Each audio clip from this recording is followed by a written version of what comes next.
Hey guys, welcome back, or welcome for the first time, to another epic journey into the heart of ancient Greece. Tonight, we're diving into something special: the lost trials of Hercules, uncovering the forgotten labors. So, before you get all cozy under those blankets, take a quick moment to smash that like button if you're excited for this tale, and hit subscribe if you love what I'm doing here. Oh, and let's make it fun. Drop a comment below telling me where on earth you're watching from and what time it is there right now. Are you in New York at midnight? Australia in the morning? Let's connect across the globe. All right, now settle in, dim the lights, and let's step into a world of gods, heroes, and forgotten legends. Close your eyes, breathe deep, and let the mists of time carry you back to the lost trials of Hercules. Picture this, y'all.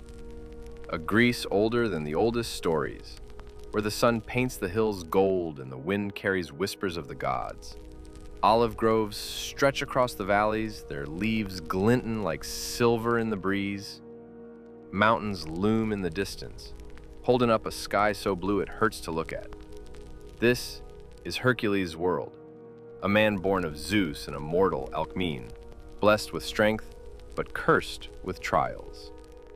You know his famous 12 labors, slaying the Nemean lion, stealing the golden apples? But tonight, we're uncovering the trials nobody talks about, the ones lost to time, hidden in the shadows of ancient ruins. Why were they forgotten? Maybe they were too strange, too dangerous, or maybe the gods didn't want us to know. Let's follow Hercules now, down a dusty road, his lion-skin cloak swaying, his heart heavy but unbroken. Our first tale begins with a mission from the Oracle of Delphi, who sent Hercules to the cliffs of Erebus, a jagged, black scar where the sea roars and the wind screams like lost souls. A spirit called Nyxara, older than the Titans, lived there, whispering secrets that could drive mortals mad. Zeus himself feared her voice, so Hercules was tasked with binding it. He treks across Greece, hearing the whispers grow louder, colder, calling his name. At the cliffs, he climbs, muscles straining, as Nyxara taunts him with visions of his own fate. "I ain't here for your games," he growls, and drives a sacred stone into the cliff's heart. The whispers fade, the world sighs in relief, and Hercules walks away, one trial down. The second lost trial, the labyrinth of the forgotten king. Next, Hercules wanders to a ruined kingdom where vines choke the stones of a palace once ruled by King Eryx. Eryx's ghost guarded a labyrinth below, hiding crown that commanded the winds, a toy Zeus wanted destroyed. Inside the maze, shadows shift, traps spring, and Eryx's voice mocks, "You'll wander forever, hero." But Hercules follows faint star carvings on the ceiling, dodging pitfalls with a hero's grit. At the center, he smashes the crown, silencing Eryx's spirit.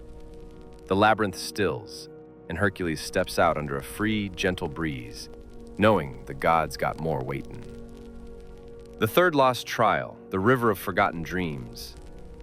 Now we drift to the hidden valley of Lithara, where a silver river glows with stolen memories. The Nymphomara hoarded dreams from mortals, growing stronger with every stolen past. Hercules resists her tempting call to drink and forget his pain.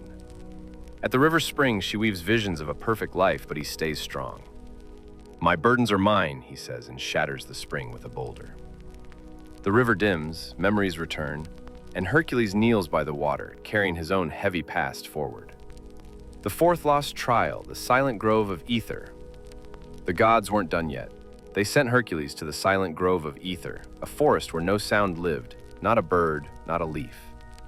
A rogue wind spirit, Zephyros, had stolen the grove's voices to sing his own endless song. Hercules steps into the eerie quiet, feeling the weight of silence press on his chest. Zephyros taunts him, "Sing with me, hero, or stay mute forever." Guided by a faint hum from Artemis's moonlit arrow, Hercules traps Zephyros in a sacred jar. The grove sings again, birds, leaves, life, and Hercules walks on, the forest thanks echoing behind him. The fifth lost trial, the chained star of Astraea. High in the mountains, Hercules faced a trial tied to the heavens. A fallen star, bound by chains forged by Hephaestus, glowed in a cave, guarded by a serpent called Dracon. The star was Astraea's, the goddess of justice, stolen to dim her light. Dracon's coils tighten as Hercules wrestles it, his strength tested against scales hard as iron. With a mighty heave, he frees the star, returning it to the sky. Astraea's light shines brighter, and Hercules feels a rare moment of peace, knowing justice burns a little stronger tonight. The sixth lost trial, the shattered mirror of Nemesis. In a desolate plain, Hercules found a temple to Nemesis, goddess of vengeance, where a cursed mirror showed mortals their darkest deeds. The mirror's shards had scattered, driving folks to madness with guilt. Hercules hunts the shards, each one showing him his own regrets, his lost family, his rage. Nemesis herself watches. Can you face your truth, hero? He gathers every shard, reforging the mirror with Athena's wisdom. The madness lifts, and Hercules leaves the temple, his heart heavy, but his resolve unbroken. The seventh lost trial, the veiled isle of Elysion. Across the sea, Hercules sailed to a mist-shrouded isle called Elysian, where heroes' souls rested. A rogue shade, Thalios, had stolen a lyre that kept the isle's peace, causing unrest. Hercules navigates the isle's golden fields, hearing whispers of old friends. Thalios plays the lyre, summoning shadows, but Hercules wrests it back, his strength steady. The lyre's music returns, calming Elysion, and Hercules sails away, the hero's thanks lingering in the mist. The eighth lost trial, the flame of Mnemosyne. Near the end of his journey, Hercules faced a trial of memory. A sacred flame, lit by Mnemosyne, goddess of memory, flickered in a cave guarded by a beast born of forgotten fears. The beast roared, shaping itself into Hercules' past mistakes. He fights, not with fists, but with courage, facing each fear head-on. The flame burns bright again, and Hercules protects it, knowing memories, good and bad, shape who we are. He leaves the cave, feeling lighter, ready for one final test. The grand ending, the trial of the heart. After all these trials, Hercules stood before a final challenge. Not a monster, not a maze, but a quiet moment on Mount Othrys, where the Titans once ruled. Athena appeared, her voice soft. Hercules, your strength is known, but what of your heart? The cliffs, the labyrinth, the river, the grove, the star, the mirror, the isle, the flame, all wove together, a tapestry of hope. Your labors, Athena said, were never just for the gods. They were for them, for mortals.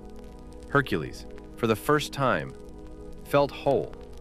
His burdens didn't vanish, but they didn't break him no more. He looked to the stars, knowing his name would live not just in glory, but in the quiet good he'd done. The gods fell silent, the world turned gentle, and Hercules walked. As he faded into the night, the winds of Greece carried his story, not just of strength, but of a man who never gave up. And so, y'all, as you drift off, picture Hercules under that starry sky, his lion skin cloak fluttering soft. Let his peace become yours. These lost trials remind us, even heroes face the dark, but they keep going, and so can you. Let the weight of today slip away like dust on an ancient road. Dream of Greece, of heroes, of hope. And so Hercules makes his way down Mount Othrys, his boots crunching on loose gravel, the cool night air brushing against his sweat-streaked face. His heart feels a little lighter after Athena's words, but the road ahead still stretches out, rough and unpredictable.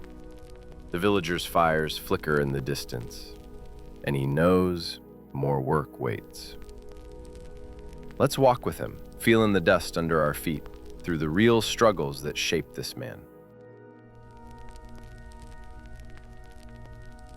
The echoing caves of Pan. Hercules trudges into a narrow cave, the air damp and heavy, where every step he takes bounces back as a sharp echo off the jagged walls. A scruffy man with goat-like eyes and a tattered cloak, some say he's Pan, a wild herder, blocks his path, his voice rough from years of shouting over storms. "Make this racket stop or you ain't leaving," he growls, pointing to a crude lyre hung on a rock. Hercules, his hands calloused from labor, fumbles with the strings, plucking a slow, uneven tune that wavers in the air. "There, old man, let it rest," he mutters, his breath fogging in the cold. The echoes soften, and Pan tosses him a worn reed flute, grinning through cracked lips. Hercules tucks it into his belt, the cave's silence settling around him as he steps back into the twilight.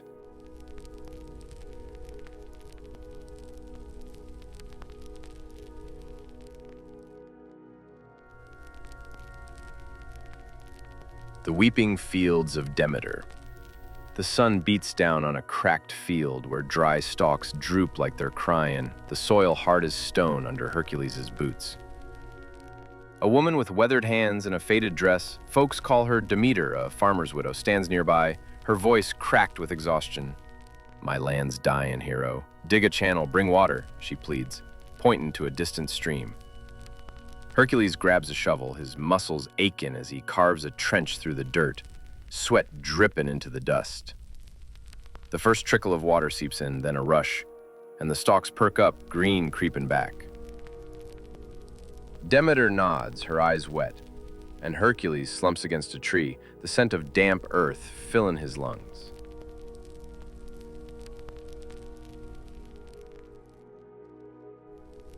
The shadowed bridge of Charon. A rickety wooden bridge spans a muddy river, its planks groaning under Hercules' weight, and a gaunt ferryman with a hooded cloak, Charon, they say, stands guard, his bony hand outstretched. "Coin for the crossing, or you stay," he rasps, his voice like dry leaves.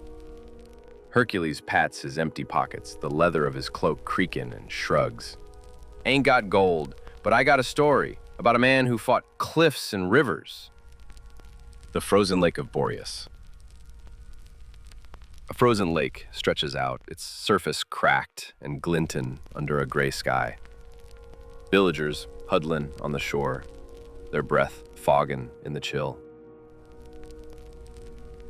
A burly man with a frostbitten beard, Boreas, a harsh northerner, looms, his voice like a winter gale. "Move, and the ice breaks," he warns, crossing his arms. Hercules gathers dry twigs, his fingers numb, and strikes a flint, building a small fire that crackles and spreads warmth. "Let him pass, or I'll melt your hold," he says, stoking the flames. The ice softens, villagers shuffle across, and Boreas grunts, turning away as Hercules rubs his hands, the cold biting at his skin. The crystal forge of Hephaestus. Hercules stumbles into a volcanic cave, the air thick with sulfur, where a lopsided forge glows with a pile of cracked crystals, tools scattered like a blacksmith's mess. A limping man with a scarred face, Hephaestus, a weary craftsman, leans on a cane, his voice hoarse. "Shape a shield from that mess, or the heat takes you," he says, pointing to the forge. Hercules grips a hammer, his palms blistered, the crystal shards cutting as he pounds them into a rough shape, sweat pouring down his face. The fire roars. Sparks singe his arms, but he keeps going, the metal bending under his strength. The shield forms, its surface reflecting the dim light, and Hephaestus nods, his eyes tired but proud. "Good work, lad," he mumbles, and Hercules lifts the shield, its weight settling on his shoulder as he limps out into the cool night. The singing stones of Orpheus. A rocky path stretches ahead, where smooth stones hum with a low, grating sound, making Hercules' head ache as he walks. A traveler's tale mentions Orpheus, a bard who left his mark, and Hercules pulls out the reed flute, his fingers stiff. He plays a shaky melody, the notes wavering in the air, and the stone's hum fades, leaving only the wind. He tucks the flute away, his boots crunching on the quiet path. The blighted orchard of Hestia. A wilted orchard spreads out, its trees gnarled and bare, the ground littered with fallen leaves, and a woman with a worn apron, Hestia, a village matron, watches with tired eyes. "My trees are dying, hero. Plant new ones," she says, her voice soft but firm, handing him a sack of saplings. Hercules digs into the hard soil with a stick, his back aching, planting each sapling with care. The sun beaten down, rain clouds gather and the first drops fall, the leaves uncurling as he works. Hestia smiles. The tidal caves of Poseidon. Salt water laps at the entrance of a cave. Its walls slick with seaweed, and the tide rises, threatening to trap Hercules inside. A grizzled fisherman, Poseidon, a sea-hardened captain, stands with a net, his voice like crashing waves. "Hold the water or drown," he challenges, crossing his arms. Hercules hauls boulders, his muscles straining, stacking them into a crude dam as the water presses against it. "Back off, sea dog," he mutters, the dam holding as the tide recedes. Poseidon grunts approval, and Hercules wades out, his clothes dripping. The golden chain of Apollo. A rusty chain dangles from a cliff edge, its links glinting faintly in the sun, holding a battered lyre that sways in the breeze. A lean man with sun-bleached hair, Apollo, a wandering minstrel, watches, his voice sharp. "Climb for it, or lose your way," he says, pointing upward. Hercules grips the chain, his hands slipping on the worn metal, the heat burning his skin as he pulls himself up, the lyre just out of reach. He grabs it, the strings twanging faintly, and Apollo claps, offering a nod. Hercules slides down, the lyre tucked under his arm, the cliff's shadow cooling his face. The shattered gate of Ares. A battered wooden gate blocks a war-ravaged valley, its hinges rusted, and a scarred warrior, Ares, a battle-worn general, stands with a sword, his eyes hard. "Break it, or fight me," he snarls, swinging his blade. Hercules raises his crystal shield, the impact jarring his arm as he charges. Splinters flying as the gate collapses under his strength. "Enough, soldier," he pants, facing Ares. Ares lowers his sword, a grudging smirk on his face, and Hercules steps through, the valley's silence settling around him. The storm eagle's nest. High on a cliff, a nest of twigs trembles under a storm, an eagle with ragged feathers screaming as rain pours down. Hercules climbs, his cloak soaked, the wind tearing at his hands, trying to calm the bird. "Easy, big fella," he calls, his voice nearly lost in the gale. He ties the nest secure, the eagle settling, and descends, the rain soaking his boots. The cursed spring of the nymphs. A muddy spring bubbles with a foul stench, villagers coffin nearby, and a young woman, nymph-like, with tangled hair, pleads for help. Hercules digs a new channel, his hands muddy, the water clearing as he works. She nods, thanks, and he wipes his brow. The riddle of the old woman. On a dusty road, an old woman with a cane poses a riddle, her voice shaky but clever. Hercules thinks hard, answering with a guess about the sun. She smiles, letting him pass, her laughter echoing. The trapped shepherds. A landslide traps shepherds in a ravine, their sheep bleating, and Hercules hauls rocks aside, his back straining. They escape, offering him bread, which he eats with a nod. The mirror maze of Athena. A maze of cracked mirrors reflects Hercules' tired face, each one showing a scar or regret, and a sharp-eyed woman, Athena, a strategist, watches. "Face yourself," she says, her voice firm. He smashes a mirror with his shield, the glass cut in his hand, and follows her quiet guidance out. His reflection steadies and he steps into the light. The volcanic rift. A smoking rift splits the ground, ash falling like snow, and Hercules fills it with rocks, his lungs burning. The earth settles and he coughs, moving on, and a lost sailor. On a rocky shore, a soaked sailor clings to a broken mast. Waves crashing, and Hercules pulls him to safety, his arms aching. The man thanks him, shaken, and Hercules nods, walking away. The shadow beast. A dark shape lunges in a forest, its claws raking Hercules' leg, and he binds it with rope, his breath heavy. It retreats, and he limps on. The broken statue. A toppled statue lies in a village square, its stone chipped, and Hercules lifts it back, his muscles trembling. Villagers cheer, and he rests, dust on his hands. The gift of Hermes. A sly merchant, Hermes a trader, offers worn sandals, testing Hercules' speed. He runs a rocky path, winning them, and ties them on. The desert of ash. A gray desert stretches, ash clogging Hercules' throat. And he digs a shelter with his hands, the heat scorching. He rests, the wind calming. The raging river. A swollen river roars, sweeping debris, and Hercules builds a ford with logs, his boots slipping. The water slows, and he crosses. The dream thief. A shadowy figure steals sleep from a village, and Hercules tracks him, his eyes heavy. He corners the thief, demanding rest back. The figure flees, and peace returns.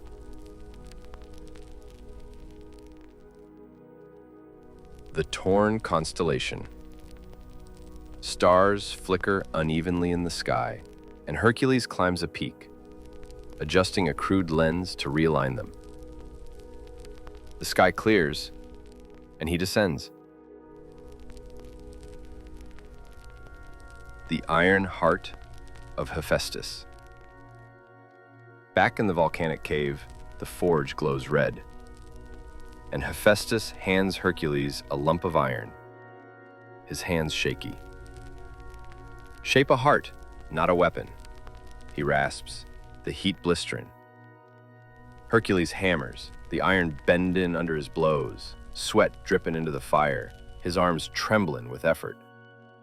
The heart forms, rough but solid, and Hephaestus places it in his hands, proud. Carry this, lad. Hercules feels its weight, a quiet strength, as he steps out into the cool, ash-strewn air. The chained wind. A wind howls, trapped by a fallen tree, and Hercules lifts it, his back straining, the air rushing free. He breathes deep, moving on. The blind oracle. A blind woman stumbles, her staff tapping, and Hercules guides her through thorns, his hands scratched. She thanks him, her voice soft, and he nods. The phantom bridge. A misty bridge wavers, its planks rotted, and Hercules tests each step, his heart pounding. He crosses, the mist clearing.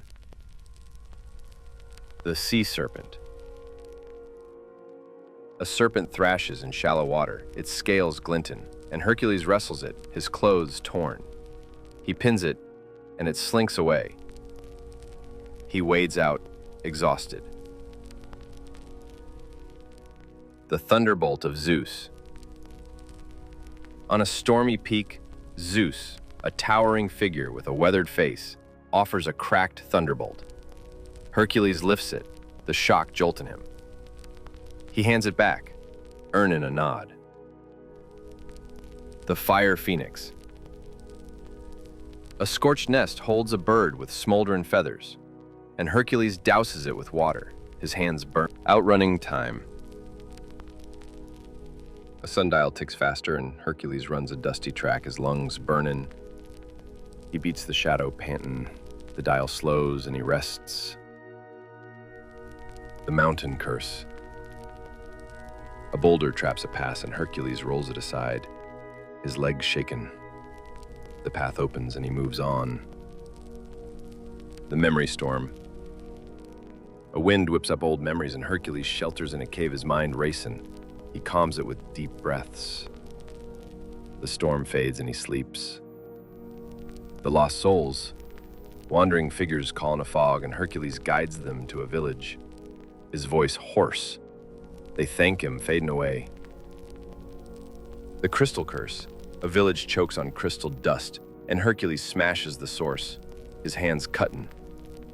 The air clears, and he coughs. The war gods rage. Ares rages, sword clashing, and Hercules talks him down, his voice steady.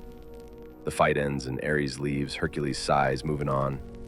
Spirit of Alcmene. In a quiet grove, Hercules sees his mother's ghost, her face lined with care. "You've done well," she whispers, fading. He wipes a tear, walking away. The ascension of the hero. On a rugged Olympus peak, Zeus stands, his cloak tattered from years of rule, his voice deep. "Your work's done, son. Look at what you've built," he says, pointing to a valley where villages thrive. Hercules gazes, his boots scuffed, seeing faces he's helped. Farmers, sailors, children. Zeus places a hand on his shoulder. "Rise with us." A warm light lifts him, his lion-skin cloak flapping in the breeze, and the stars seem closer. The wind carries voices of thanks, and as you drift, picture him watching over you, a man turned guardian. Good night, friends. Sleep under his quiet watch.